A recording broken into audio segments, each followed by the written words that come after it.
Bon, alors Solexine est une association née à la suite d'un travail de plusieurs associations d'éducation populaire ou en charge de l'insertion en 96 et qui avait comme objet de dire une des voies de l'insertion ou du sortir de l'isolement ou d'avoir des meilleures connaissances de soi-même, c'était de réaliser des ateliers de pratique artistique. C'est donc ce qui se passe à Solexine depuis cette époque-là.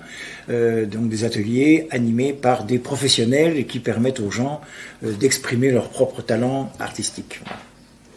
Voilà, donc nous avons différents ateliers artistiques. Nous avons du théâtre, de la terre, de l'écriture et du chant.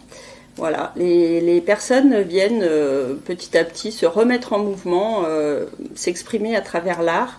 Solexine, donc ça veut dire solidarité, expression, initiative. Voilà. Et donc une particularité en ce moment, c'est qu'on fait ce qu'on appelle des résidences de création. Alors qu'est-ce que sont les résidences de création ?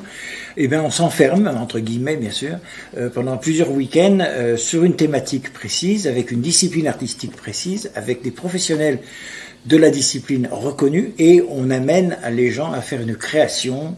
Par exemple, il y a eu un atelier, une résidence artistique en terre où les gens ont fait 7 sculptures magistrales d'1,20 m chacune et qui sont exposées et qui tournent dans la ville de Grenoble. Alors, il est évident que ces résidences de création n'ont pas comme objet de faire de l'insertion professionnelle. Par contre, ça a comme objet de faire en sorte que les gens sortent de l'isolement, aient une meilleure connaissance d'eux-mêmes, une meilleure estime d'eux-mêmes, et par là, sans doute, retrouver un petit peu de convivialité et de plaisir de vivre.